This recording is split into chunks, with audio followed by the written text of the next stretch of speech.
Parce qu'il n'est plus dans le tombeau.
Il a dit ceci. Voici, je vous donnerai la guérison et la bonne santé. Comme il est derrière sa parole, cette parole va s'accomplir ce soir dans ta vie. Ce soir dans ta vie. Ce soir dans ta vie. Cette parole va s'accomplir dans ta vie. Même si tu étais venu enseigner, tu étais malade, retourne à la maison, ce n'est pas t'accorder la guérison. La Bible déclare, les Égyptiens, vous voyez aujourd'hui, vous ne les verrez plus jamais. La situation là, dans laquelle tu vis, tu ne la verras plus jamais. Parce que Jésus-Christ va changer ta vie. Va changer ta vie. Va changer ta vie.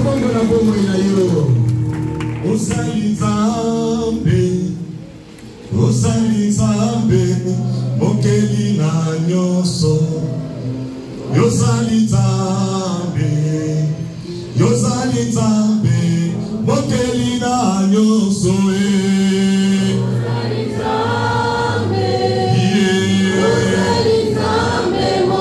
Mokeli na nyonso.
t'adorer parce que tu as fait beaucoup de choses dans nos vies. Toute la semaine, Seigneur, tu t'es présenté. Tu as fait beaucoup de choses dans nos vies. Voilà la raison pour laquelle nous sommes venus à Seigneur pour t'adorer. Nous recommandons cette assise entre les mains de Dieu. Et depuis jusqu'à la fin, sois avec nous. Nous détruisons tout ce qui n'est pas de Dieu. Tous les missionnaires, les mandataires de ténèbres qui sont venus enseigner pour persider les programmes d'aujourd'hui. Je vous ligote, je vous chasse, je vous prescris tout droit dans les sangs et enfants, et c'est là au nom de Jésus. Nous nous trouvons dans les sangs de Jésus. Saint-Esprit de Dieu, nous avons besoin de toi. De nous éclairer, car il est écrit, les ténèbres ne régneront pas toujours. De nous parler, Jésus. Il est écrit, tu as envoyé ta parole est guérie. La parole qui va sortir ce soir, soit une parole puissante.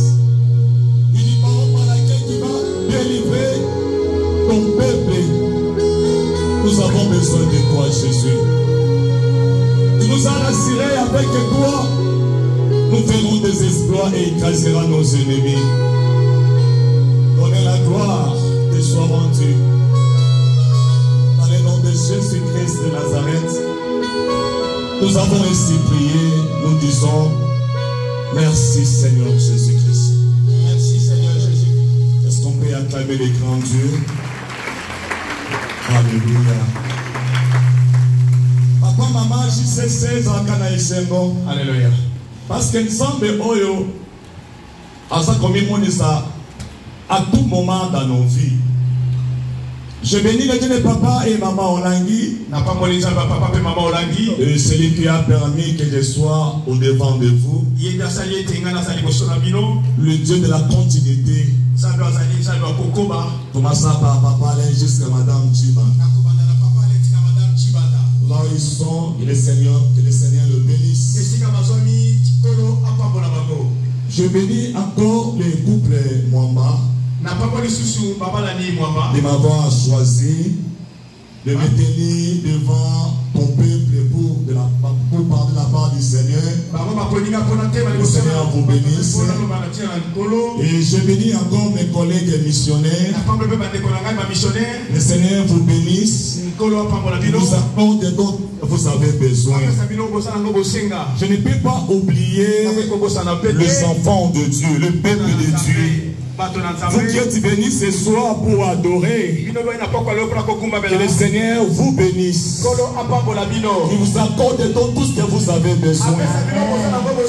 Il change votre situation. Il enlève le pauvre qui vous guette. Je ne peux pas oublier ma femme. Mes enfants, là ils sont. Que le Seigneur le bénisse. Est-ce qu'on peut acclamer Jésus le roi des rois, le Seigneur des seigneurs? Bienvenue dans cette adoration. Notre thème s'intitule Jésus-Christ est le Dieu de l'exaucement.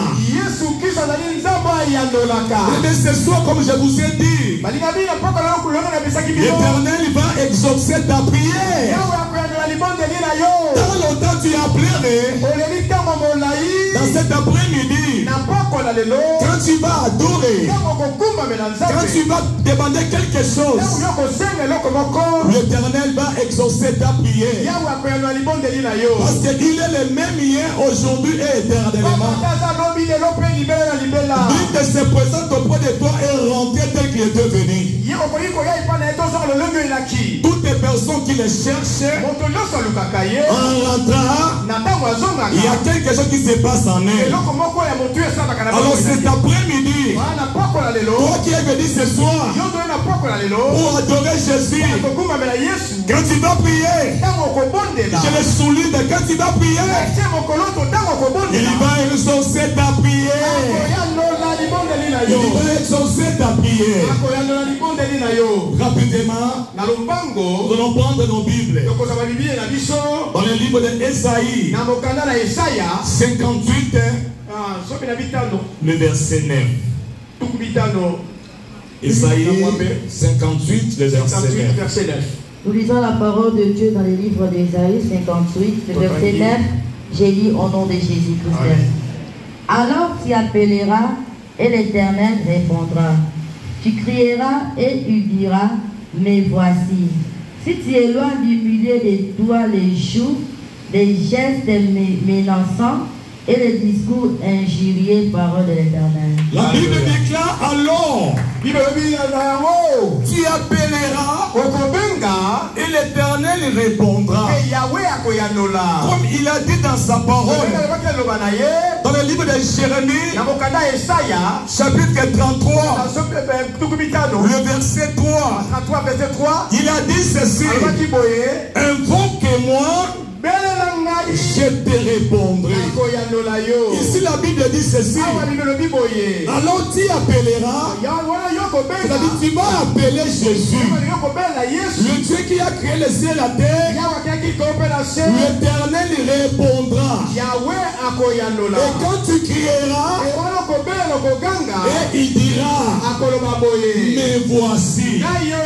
Quand tu vas crier, un problème, devant une situation, il va se présenter et il va te dire, mais voici.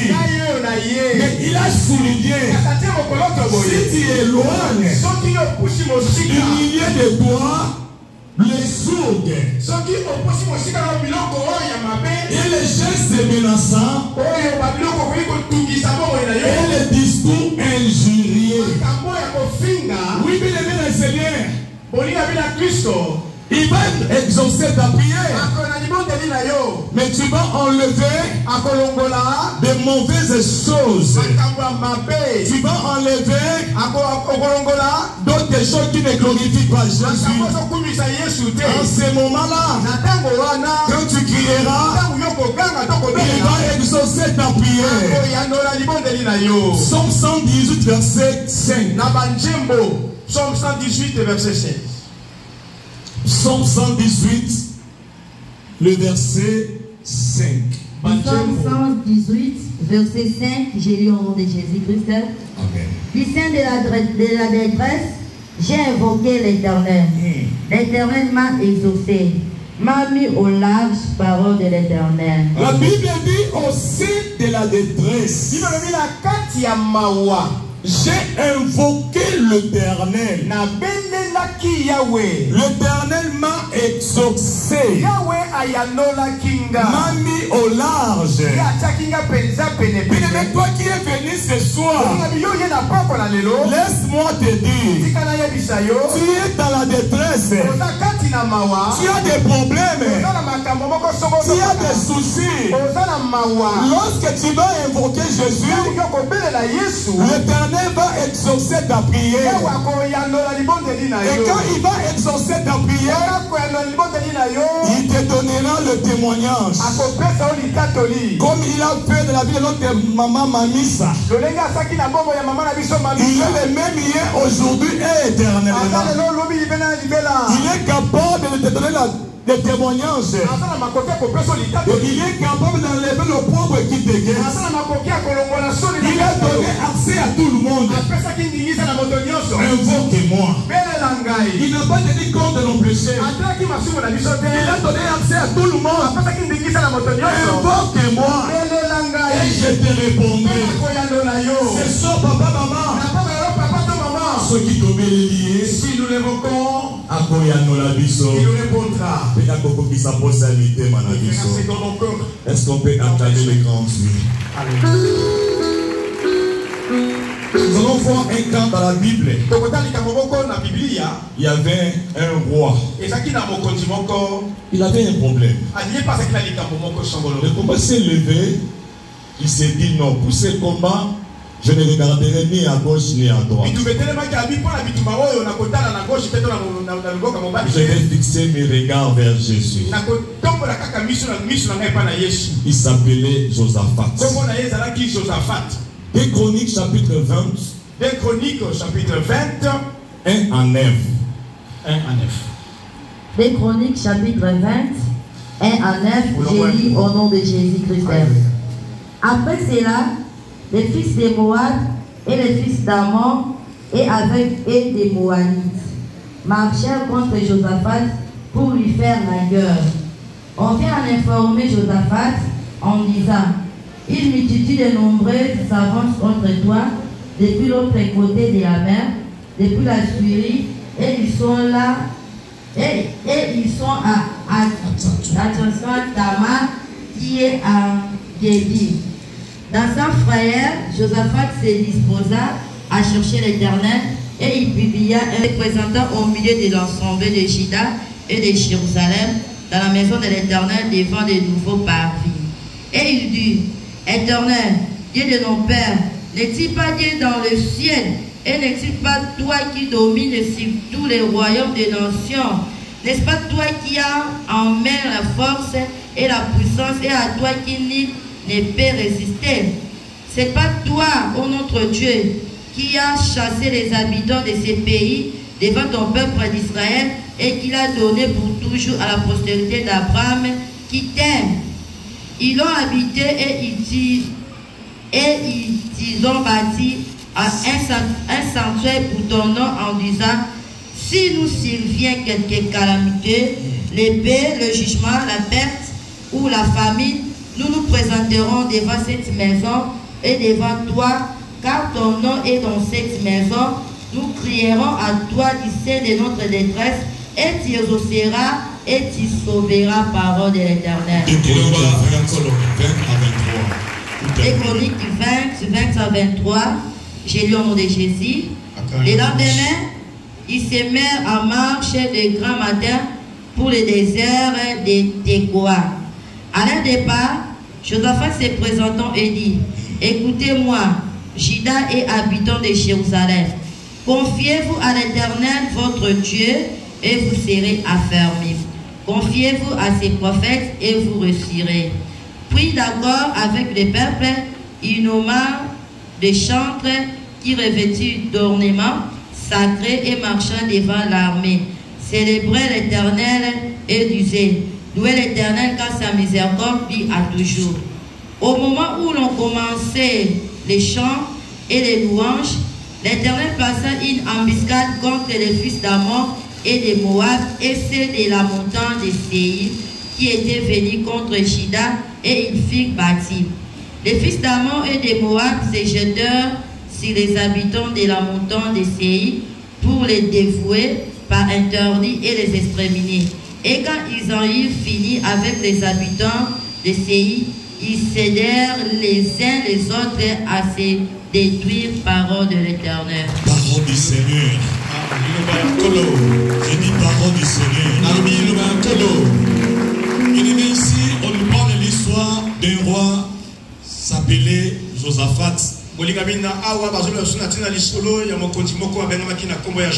trois nations se sont levées pour faire la guerre avec contre Josaphat. La Bible déclare qu'il marchait contre Josaphat pour lui faire la guerre. En disant: une multitude nombreuse s'avance contre toi. Depuis la mer et depuis la Syrie. La Bible déclare, bien aimé dans le Seigneur,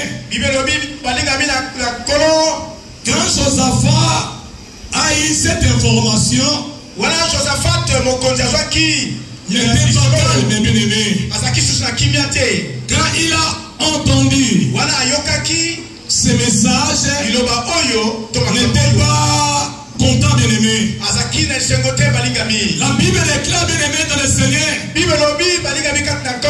Josaphat, il a eu peur. Dans sa frayeur, Josaphat se disposa. En d'autres termes, Josaphat se décida à chercher l'Éternel. Papa, maman, quand nous avons des problèmes, la première de ces choses, nous devons chercher chercher l'éternel, c'est lui qui va te donner la solution. C'est lui qui va me donner la solution. Josaphat avait compris. Pour ces combats, je suis obligé de chercher l'éternel. Il est Jéhovah Sabaoth, l'éternel des armées. La Bible dit ceci: Josaphat se disposa à chercher l'éternel. Yahweh. Après s'être disposant à chercher l'éternel, il publia un chaîne dans tout Juda. Il avait compris, dans les chaînes et prières, nous allons rapporter la victoire. Bien aimé dans le Seigneur, quand les combats s'élevaient dans ta vie, et quand tu prends la résolution d'entrer en chaîne et prière, dans les chaînes et prières, l'éternel va te révéler des choses cachées. Il va te donner la force de combattre et remporter la victoire. Nous, en tant que les enfants de Dieu, nous ne combattons pas pour avoir la victoire. Nous combattons dans la victoire. Alors Juda s'ensembla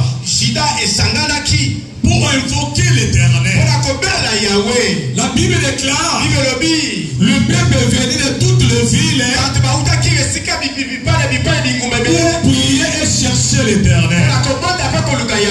En tant qu'il était, Josaphat était roi. Il s'est dit ceci: moi je ne peux pas rester dans mon royaume, je ne peux pas rester dans mon trône. Cette affaire nous concerne. Moi en tant que roi, je vais aussi prier, je vais aussi gêner. La Bible dit ceci: il se présenta devant le peuple, devant Juda, devant Jérusalem, devant la maison de l'Éternel, devant le parvis. Alors, il s'est dit ceci: cette affaire nous concerne. De moi-même, je vais chercher celui à qui le Dieu qui est capable de tout. Il se présenta devant l'Éternel. Il a dit ceci: Éternel, Yahweh, le Dieu de nos pères. Il avait compris, dans ce monde, il y a un seul Dieu qui est capable de changer toutes les situations. Il a dit le Dieu de nos pères, c'est-à-dire le Dieu d'Abraham, le Dieu d'Israël, le Dieu de Jacob. Voilà la raison pour laquelle quand Josaphat, il a dit ceci, il commençait à parler: ne tue pas dans les cieux, ne tue pas dans le ciel, n'est-ce pas toi qui domine tous les royaumes des nations? N'est-ce pas toi qui as en main la puissance et la force, et nul ne peut pas résister? N'est-ce pas toi qui as chassé les habitants devant ces pays? N'est-ce pas toi? N'est-ce pas toi? Bien-aimé le Seigneur, Josaphat a rappelé au Dieu tout-puissant. La Bible dit, bien le Seigneur, quand Josaphat a rappelé à ce Dieu, la Bible dit ceci, qu'il a donné pour toujours la posséder la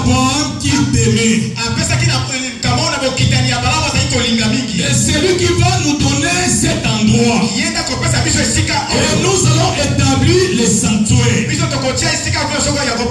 Mais nous allons ériger les noms de l'Éternel. Alors, si nous survient la calamité, la peste, le problème, nous nous présenterons devant cette maison, devant Dieu. Et l'Éternel, lorsque nous allons crier,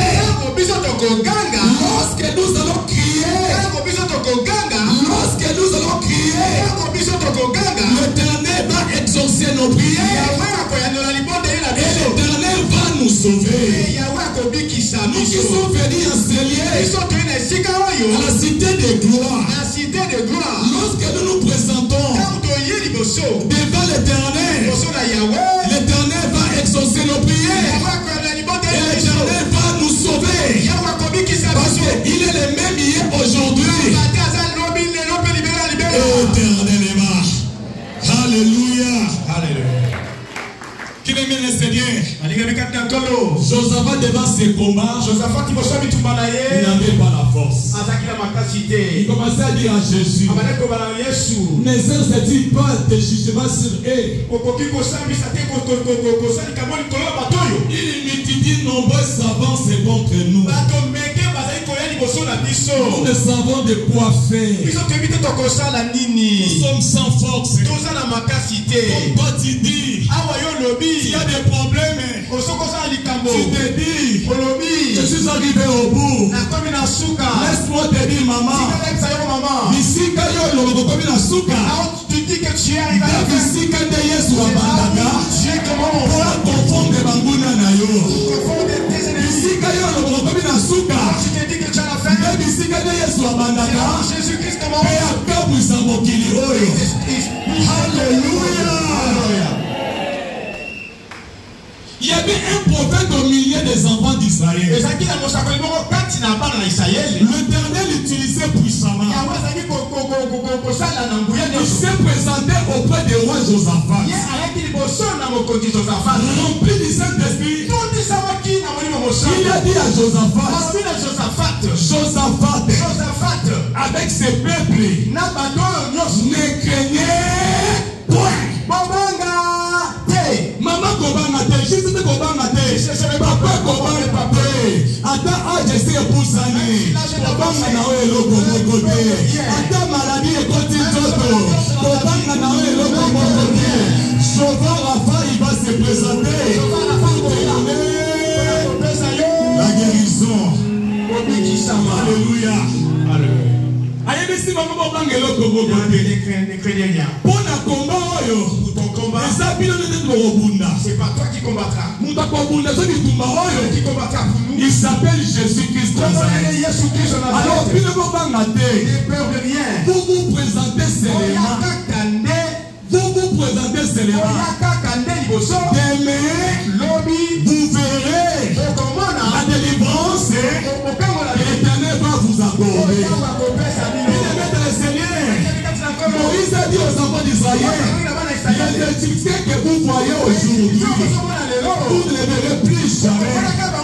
Mais papa, maman, même si le combat s'est levé, n'ayez pas peur, n'ayez pas peur, n'ayez pas peur. Tu n'es pas seul, tu n'es pas seul. Mais tu es avec l'homme de Galilée, tu es avec Jésus-Christ. Il te donnera la victoire. Il te donnera la solution.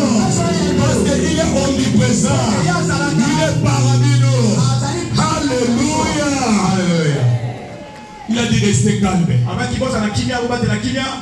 Restez calme. L'Éternel combattra pour vous. L'Éternel combattra pour vous.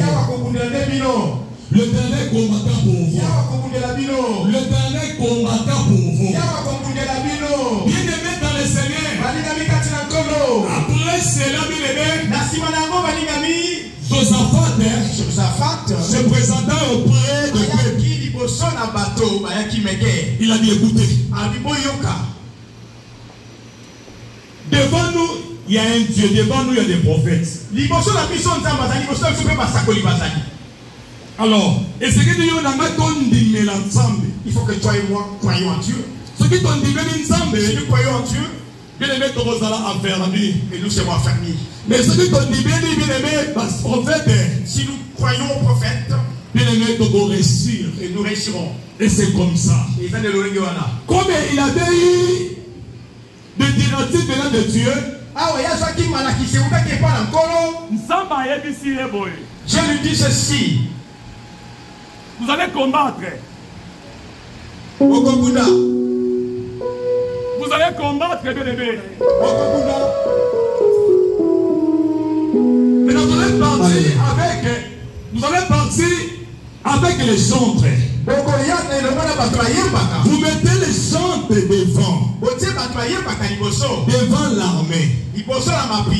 Et quand les chantres se mirent à chanter, se mirent à louer l'Éternel, moi je serai avec vous. Et la Bible dit ceci: au moment où les chantres commençaient à chanter, comme l'Éternel était avec Josaphat, était avec le peuple Israël, était avec Juda, la Bible déclare il y avait une embuscade s'est créée devant les trois nations. Le Seigneur s'est présenté devant Josaphat et les enfants d'Israël avaient remporté la victoire. Et la Bible dit ceci: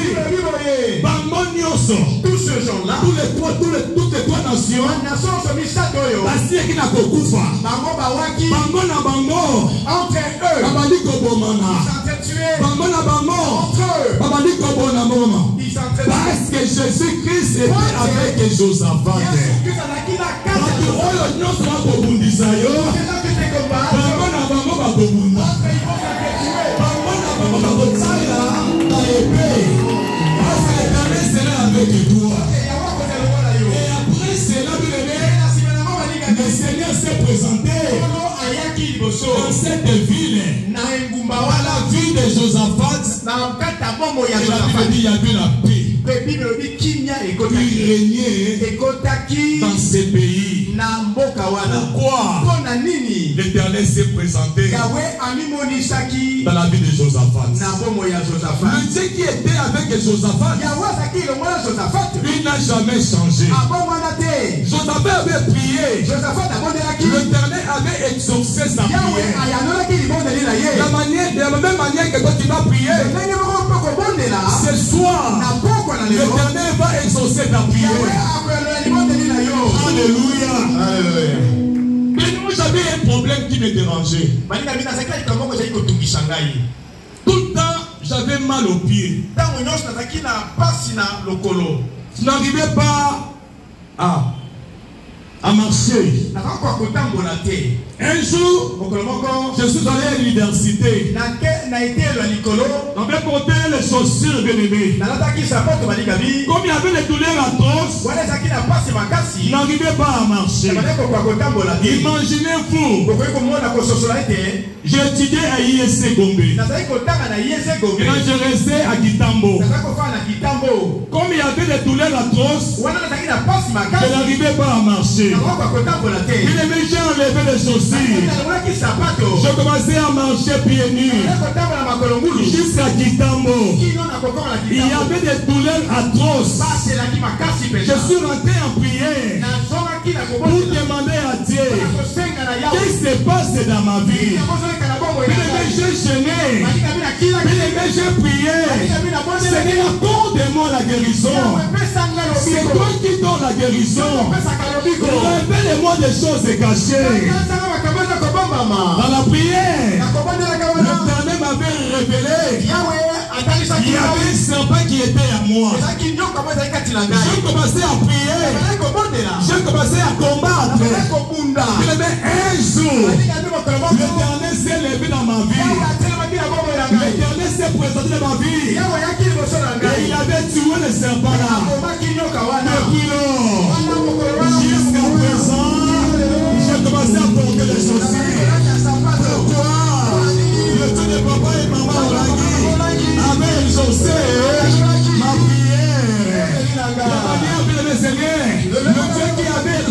prière. Ce soir aussi, quand il va l'appeler, quand il va l'évoquer, il va descendre et il va exaucer ta prière.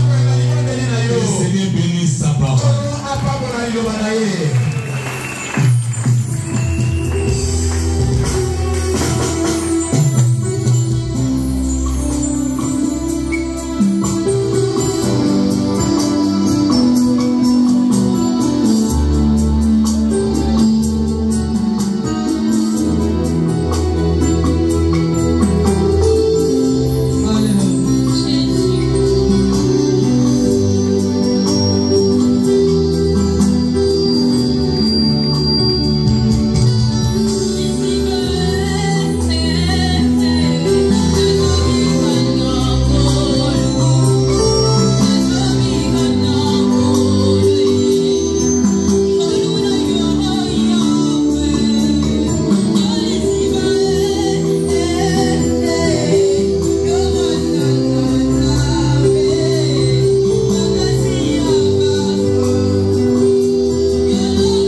À toi et toi seul, dans le nom de Jésus.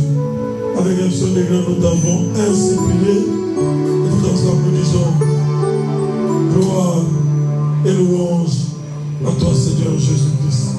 Gloire et louange à toi, Seigneur Jésus. Est-ce que tu peux acclamer pour Jésus?